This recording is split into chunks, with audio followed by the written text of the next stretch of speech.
Welcome to Daily Victory. I'm so excited today to be with you.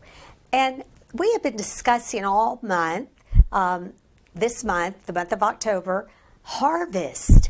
And today I want to come from just a little bit of a different perspective about the harvest of your words that you speak and how you actually get a harvest, or you are able to plant a field from the fruit of your lips. And the things that you speak will come back to you, and you will see the results of it. And this has been in my heart since Saturday, because I had an experience that happened to me that kind of shook me up a little bit. I was at my grandson and my granddaughter's homecoming picture-taking event. We went to take pictures at this park and for the homecoming. And so when we got there, a lot of my grandchildren's friends were there, and they're friends that come over to our house all the time. They always have a lot of friends over. And so there's a young man that comes over to see my grandson, and he's just the sweetest, and he is so polite. And I've made several comments to my husband about him and said, he is the nicest guy. He's so thoughtful. He never leaves our house unless he comes down and finds me and thanks me for allowing him to come over.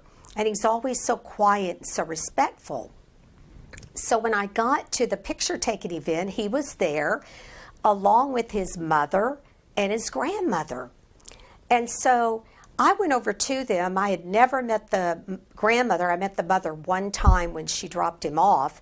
And I went over and I said, "Oh my goodness, your son is so awesome."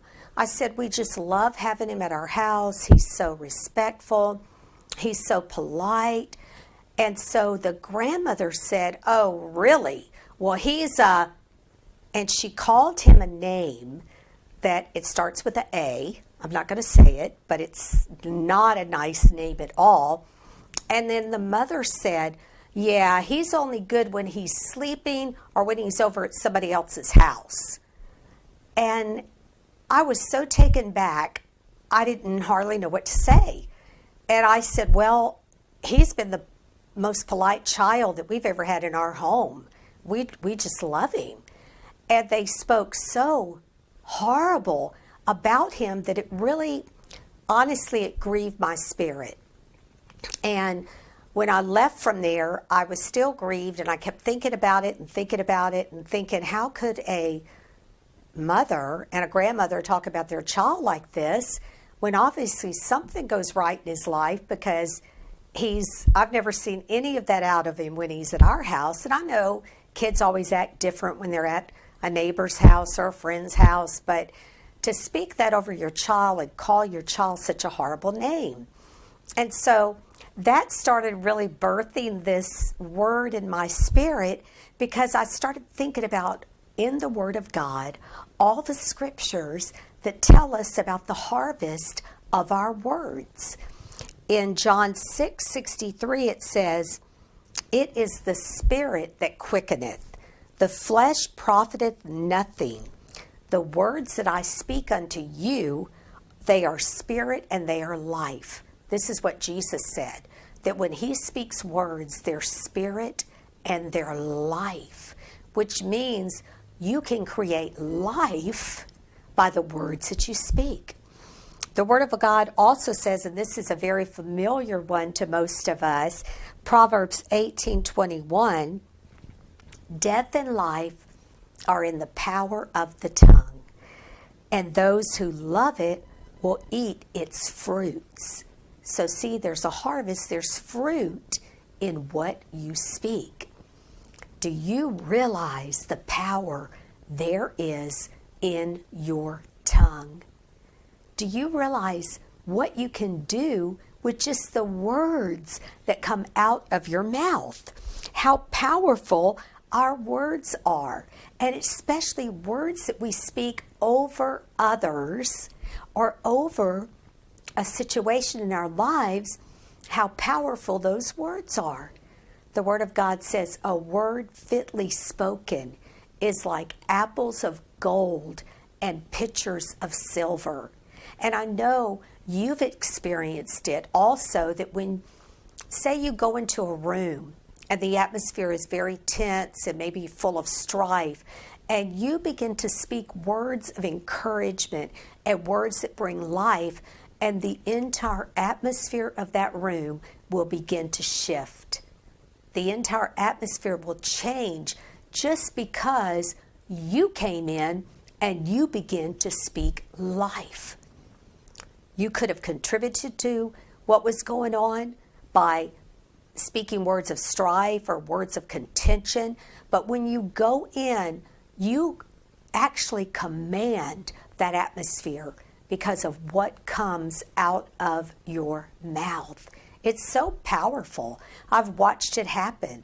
I've seen countenances that lifted and attitudes that changed, and a room become full of peace just by the words that I spoke. And I've also seen the atmosphere dampen and things go down that shouldn't have because of maybe something I spoke out of my mouth. The Word of God says, do not let any unwholesome words come out of your mouth, but only that which will edify. Can you imagine the harvest that we would receive if the only thing that ever came out of our mouth was words that edify and words that lift up another person? What a harvest that we could receive if we made a point of saying, wait, does this edify or does this tear down? If this word edifies, I'm going to speak it. If it's going to tear down, I'm not going to speak it. I will just keep that to myself and pray about it. But I'm not going to speak any words that don't edify the environment, the atmosphere, the person that I'm speaking to. Nothing's going to come out of my mouth except that which is going to edify the whole atmosphere. You will begin to see that the fruit of your lips are creating a harvest for you that's a good harvest. It's a plentiful harvest. It's a harvest that keeps on giving. It's a harvest that keeps giving life. And because this happened on Saturday about this young man, I begin to think of words that we speak over family members, words that we speak over friends, loved ones, and even words that we speak over our children, and how the words can create life or create death. And I thought about words instead of saying, and now these are words that we should not say because they don't edify. If we say, you're a bad child, you're such a bad child, you can even feel in the atmosphere how that settles down in the atmosphere. And can you imagine what it does to the spirit of a child when you speak something like that over them? Or, what is wrong with you? Now, I've said that before, and I've had to correct myself. Why did you do that? What is wrong with you? Or speaking, what is your big problem? See how the words, even when I speak them, you can just feel, oh my gosh, the tense atmosphere and what's going on because of me saying that. What about, you drive me crazy? Or you are so annoying. Stop being so annoying. Or never, that word never. You never clean your room. You never say anything nice. You always have an attitude. What's wrong with you? Why can't you have a better attitude? Why can't you ever smile? You never smile. Just the term never, like that means never, like not ever. Never creates just a negative environment. And the Word of God teaches us we have power with our words. We have power to change lives. We have power to change the course of someone's pathway, atmosphere, and environments by the words that we speak.